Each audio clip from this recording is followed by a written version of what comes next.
welcome back. I have another book haul for you, and it consists of about 13 books, and I'll be doing an unboxing of a package I received from KC Hilton. I'll save that for the end.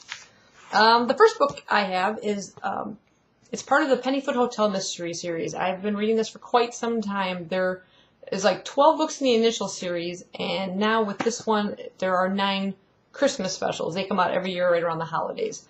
And this is entitled Mulled Murder by Kingsbury. It's a cozy mystery that, like I said, I'm a big fan of. I've enjoyed it for quite some time. In fact, I've been wanting to reread this series for a while, and I no longer had any of my original mass market paperbacks, which was a shame. And I tried to order them from various websites, and they're kind of hard to find all of them. So I never really ordered any of the few sporadic ones I saw. But just recently I noticed that they're available as ebooks.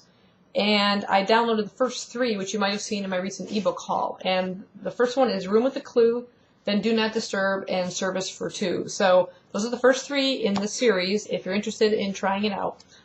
This is Mulled Murder. Like I said, it's usually a Christmas-themed one, a holiday. And I absolutely love it. I highly recommend this series.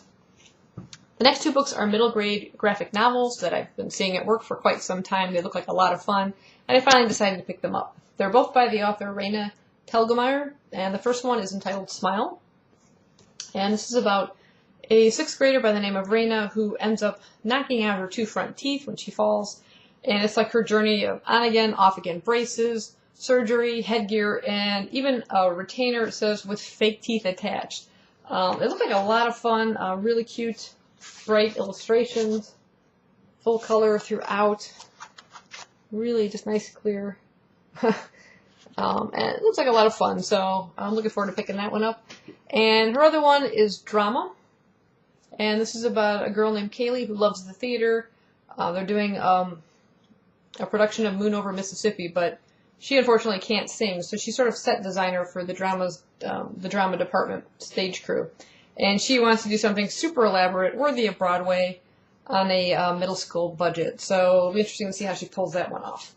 And there's also on-stage and off-stage drama that occurs between the actors. So, again, full color illustrations.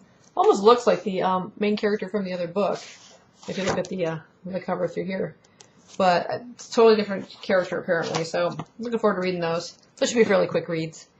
I also picked up 2 books by Landy. These are part of the Skulduggery Pleasant series about a detective who is actually a skeleton. And I've heard some really good things about this series, and I've been picking up sporadic books as I see them at like the Book Depository, because these have like the British covers, which I like a whole lot better than the American ones. And I've just picked up book 2, which is Playing with Fire, and book 3, which is the Faceless one. So I think I have the first 4 or 5, and then I might skip a couple and have like another one, I think book 11 or something. But I'm really looking forward to starting this series now that I have at least the first couple of books to get going, and I'm hoping to get into that in the coming year or so. I've heard really, like I said, really good things about this series, but from a couple BookTubers, so looking forward to getting started on that. This book I've seen at work for quite a while at Barnes & Noble. Never picked it up, and then I saw it at the book outlet, and I went ahead and ordered it, and it's Deadfall Hotel by Steve Rasnic. Hope that's how you pronounce that. Just totally different cover than anything I've ever seen before. I like that black and white and gray illustrated. And it just sounds really cool. It says this is a hotel where our nightmares go. It's where horrors come to be themselves and the dead pause to rest between worlds. Recently widowed and unemployed, Richard Carter finds a new job and a new life for him and his daughter Serena as manager of the mysterious Deadfall Hotel. Jacob Asher, the caretaker, is there to show Richard the ropes and to tell him of the many rules and traditions, but from the beginning their new world haunts and transforms them. It's a terrible place. As the seasons pass, the supernatural and the sublime become a part of life, as routine as a morning cup of coffee, but it's not safe by any means. Deadfall Hotel is where Richard and Serena will rebuild their life that was taken from them, if it doesn't kill them first. So it was initially a total cover buy, like I said, it just really grabbed my attention. And then that first tagline at the back, this is a hotel where our nightmares go. You know, had to pick that one up. Another book I got at Book Outlet is Your House is on Fire, Your Children All Gone. Again, super creepy girl on the cover. This is an adult fiction, and it's by Stefan Kiesbye. I'm not certain that's how you pronounce it. I don't know if you'd be able to read the name right there. And I initially saw this on Charlie's channel over at Duvet Day Devours. I'll put a link to her channel down below. And I just thought it was super cool. Described as Shirley Jackson meets the Twilight Zone in this riveting novel of supernatural horror. A village on the Devil's Moor, a place untouched by time and shrouded in superstition. There's the grand manor house, whose occupants despise the villagers, the small pub whose regulars talk of revenants, the old mill no one dares to mention. This is where 4 young friends come of age, in an atmosphere thick with fear and suspicion. Their innocent games soon bring them face to face with the village's darkest secrets in this eerily dispassionate, astonishingly assured novel, evocative of Stephen King's classic short story, Children of the Corn, and infused with the spirit of the Brothers Grimm. So, sounds super cool. It's really short. This is a Penguin novel. And, yeah, it comes in at 198 pages, so should be a fairly quick read, not too small in the typeface. About average, but sounds nice and creepy. Also at Book Outlet, I picked up the second book in the Eve trilogy by Anna Carey, entitled Once. I have still to read Eve, and then the third book is Rise. But yeah, it was available at Book Outlet for pretty reasonable price, so I couldn't pass it up. So I grabbed a hold of it. Another one I got there is a graphic novel. This is an adult graphic novel, I think. Actually, I'm not certain. It might be middle grade. I don't remember. Anyway, it's entitled American Bored Chinese by Luen Yang. Kind of an odd cover. He's like half overlapping the book here. And it's sort of 3 very different characters with one simple goal to fit in, as it's described back here. It says Jin Wang is the only Chinese-American student in his school, but he wants to fit in. He wants to be a typical all-American boy. Then there's Danny, who is an all-American boy, but his obnoxious Chinese cousin's annual visit causes such a disaster that Danny feels like he has to, it's like ruins his reputation. He has to leave the school and go to another one, start all over again. And then the oddest character in this book seems to be the Monkey King, who has lived thousands of years and mastered the arts of Kung Fu. He's ready to join the ranks of the immortal gods in heaven, but there's no place in heaven for a monkey. So each of these characters cannot help himself alone, but how can they possibly help each other? And it's, again, a full-color graphic novel, but the odd thing is that the illustrations don't really fill the entire page. They're just, like, all centered down the middle, which I thought was strange. I was wondering why they don't utilize the entire white space there. But, anyway, I don't really know. I haven't heard any reviews about it or anything, but keep seeing it around, so I thought I'd go ahead and pick it up. This book I've been wanting to grab a hold of for a while, and I just got really lucky and got it for a really great price at Book Outlet. It's The Farm by Emily McKay. And this is a YA novel, paperback. I'll read the back for you. It says, life was different in the before. Before vampires began devouring humans in a swarm across America. Before the surviving young people were rounded up and quarantined. These days we know what those quarantines are. Holding pens where human blood is turned into more food for the undead monsters known as ticks. That just sounds gross. Surrounded by electrical fences, most kids try to survive the farms by turning on each other.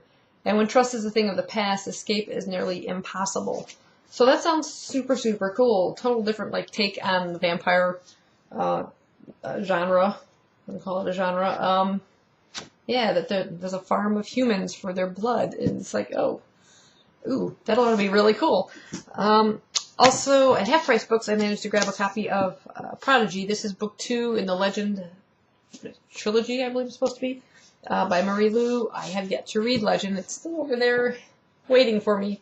But I will eventually get to it, but I couldn't pass it up. It was only $8.99 in hardback, and it's in perfect condition. No remainder marks or anything. Looks great, so looking forward to reading it. And this book I got at Book Outlet. I've heard so many good things about this book. It's Wonder by R.J. Palacio.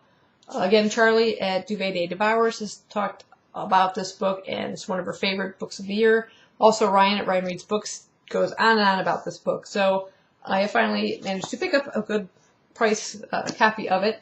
And it's about a boy named August Pullman, Augie for short. He was born with a facial deformity that prevented him from going to a mainstream school. Until now. He's about to enter 5th grade at Beecher Prep, and if you've ever been the new kid, then you know how hard that can be. The thing is, Augie's just an ordinary kid with an extraordinary face. But can he convince his new classmates that he's just like them, despite appearances? So, sort of a contemporary novel, middle grade. I think it's middle grade. I'm pretty sure it's middle grade. And, yeah, I've heard nothing but really good things about it. On the back it says, don't judge a book by its cover, but that's crossed out. It says, don't judge a boy by his face. So, looking forward to reading that one. Like I said, I've heard so many good things about it. The last book before I get to the package is something I won on Random House's website. I became a random buzzer, which to become a random buzzer, you just go to the Random House website, you sign up for it. It doesn't cost you anything. And what it does is you are able to like submit reviews of your own for books you've read, and then you get like credits for each of those. I think they call them Buzz Bucks. And you can, once you accumulate a certain total amount, you can buy books that they have for sale. Sometimes they're ARC copies, or just books that they happen to have from their own publishing house. And there's also, every Friday, they have like a free ARC, an ARC giveaway, I should say, you can enter. And I've been on this site for months and months, and I keep forgetting to enter those giveaways. And the one time I remembered to enter, finally, I actually won. I couldn't believe it. So it was just luck, and it sounded a super cool book. I'm gonna kill this name. I know. It's Chasing Shadows by Swati, Avasthi. I do apologize if I'm just killing that name, but this book's already been published. It came out in September by Random House, and it's a super cool book because it's not just consisting of text, but also parts of it are graphic novel. So throughout the book, you get these parts that are text, and then back into graphic novel. And it's all the way throughout it. I'll just read a little brief synopsis for you here. It says, before Corey, Holly, and Savitri, I'll go with that, Savitri, are one unit, fast, strong, inseparable. Together they turn Chicago concrete and asphalt into a free runner's jungle gym, ricocheting off walls, scaling buildings, leaping from the rooftop to rooftop, but acting like a superhero doesn't mean you're bulletproof. What they basically do is a thing called parkour, which is a French term for free running. I think it's spelled P-A-K-O-U-R. You can look it up on the internet. It's they literally use everything in their surroundings as launching points or ways to move about. They found unique ways to move about their environment. And it's really cool if you ever see people do it. So that was before. Then it says after Holly and Savitri, I have to figure out how I want to pronounce that name, are coming unglued. Holly says she's chasing Corey's killer, chasing revenge. Savitri fears Holly's just running wild and leaving her behind. Friends should stand by each other in times of crisis, but can you hold on too tight too long? In this intense novel, Swati Avasthi creates a gripping portrait of two girls teetering on the edge of grief and insanity. Two girls who will find out just how many ways there are to lose a friend and how many ways to be lost. So like I said, it's a really unique format. I don't come across like that too much in terms of, other than maybe the Hugo Cabret where you had pictures telling the story and then some text. This is more like graphic novel, but should be pretty cool. I like the illustrations of it, and the story sounds kind of interesting and when in relation to the pictures, it's really, really intriguing. So I'm looking forward to getting started on that one. Again, check out Random House's website too. I'll try and put a link down below to them. It's a pretty cool site. Like I said, you get points, and you can then turn those points into like money to buy the books from them. Or you can enter every Friday for the free the ARC giveaway. So it's pretty cool. I almost forgot one more book for this haul because I've already actually started reading it and I had it in another room. But it's Utsubora, The Story of a Novelist, and it's by Asumiko Nakamura. And this is the first of her works to appear translated into English from the original Japanese. So this is a Japanese manga, so you literally read it right to left. And it's for ages 18 and up. There are definitely illustrations of a more adult theme running throughout this particular manga. What we do is we follow an author by the name of Mr. Mizurogi. He was at one time a rather famous, well-known author, but his recent works have not been very well received until he publishes part 1 of a serial entitled Utsubora. And the only thing is, he's not the actual author. He's plagiarized the work of this particular woman on the back cover. And immediately in the beginning, first Paige, she has committed suicide, or apparently committed suicide. There's an investigation going on. And as he's pulled into the investigation, he meets this woman, the one on the front cover, who's apparently this woman's twin sister. Or is she? That still remains to be seen as the story is progressing. I'm like page 300 out of about 450. I've had to kind of backtrack from time to time and reread parts to make sure I'm understanding some of it. But it's very deep, kind of convoluted mystery going on here, and really, really intriguing to see how it's going to all turn out. I may end up having to reread it one more time before I decide to review it. Anyway, got this package in the mail from KC Hilton. I'll put a link to her channel down below. She's the author of the Finkelton series, 90 Miles to Freedom, and she's coming out with a new book. I'm thinking that might be in here, so we'll see. I'm going to go ahead and open this one up. Keep the address just this way.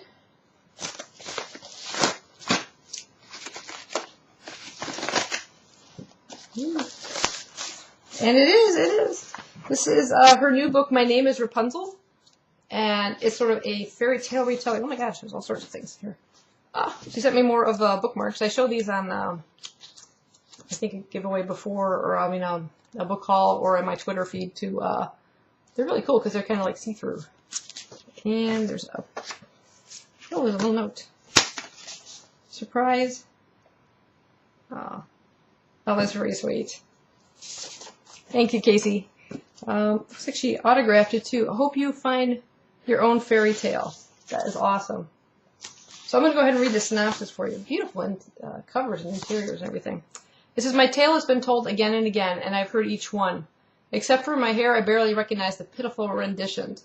Muddled versions crafted to entertain laughing children. But the children wouldn't have laughed if they'd known the real story. It wasn't their fault. They didn't know the truth. Nobody did. My name is Rapunzel. I will tell you my story, and I will tell you the truth. It's a gorgeous book. It's kind of cool because I just finished reading like The Land of Stories, both books in that series, and I kind of wanted to revisit more of the fairy tale world. So this ought to be right up that wish. So thank you so much, Casey. I can't wait to read this and review it. Definitely check out her channel. She's an awesome booktuber, and her books are amazing. I have reviewed the Finkelton series before, and I think I also did the 90 Miles to Freedom. So those are on my channel. You can check those out, or I'll try and put links down below to those reviews as well. And there's some trailers on YouTube for this as well, I think, on her channel. So check them out. Awesome. Thank you so much, Casey, and I hope you guys enjoyed this book haul. If there's any of these books that you've read, let me know what you thought of them. Yeah, that's all I got for you today, and I will hopefully be filming my November wrap-up very soon. So thanks for watching.